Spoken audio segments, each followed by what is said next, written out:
Hello everyone. Although I have been busy learning new things for my 2 classes, I would like to record a new video today because it has been a long time since I recorded a video about what I've been doing.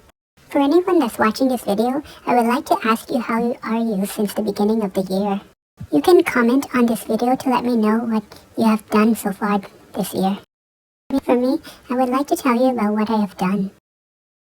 After me and my family celebrated the new year, I got myself ready to go to college once again after I enrolled in my classes and I registered for accommodations to help me out if I needed it. Once I started attending my classes for the first time since 4 years ago, I was excited to see and meet with my new classmates and my professors. But as I continued on with the 2 classes, I found out that they were much harder than I expected. In fact, when I told my cousin about the classes I am attending, my cousin told me that I must have guts because one of the classes I enrolled in is a very hard class. However, I wanted to give as much effort as I can to pass the 2 classes with flying colors because I really wanted to move on with my life being happy once again. That's why whenever I have free time, I opened up my laptop to work on doing all of the homework and quizzes for the 2 classes with as many of the answers correct as I could before the due date. However, there were things that I noticed that were apparently higher priority than me doing my homework, like eating my lunch or dinner and taking naps to keep myself healthy. But even though I have other things that I had to do, I was able to finish my homework and my quizzes with a good mark. That made me happy with myself. But then, once the midterm exam came, I unfortunately did what I talked about in that video that is in the description for this video. I was supposed to know when the exam was going to begin before it was that day.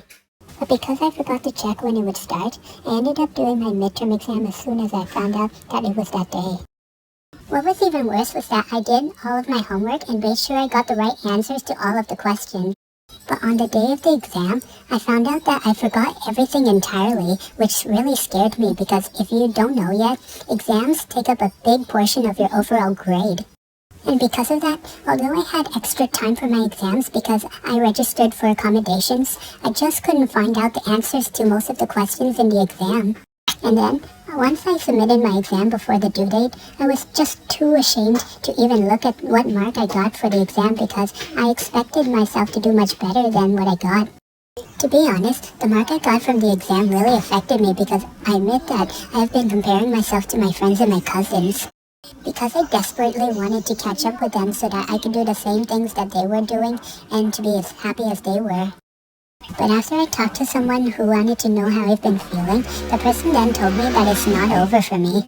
From what I heard, I learned that I can still move on with my life no matter how many times I fail or how bad I've been doing things, even though I started having disabilities after I was in the hospital 4 years ago. Thank you for listening to how I've been since I uploaded a video recording myself.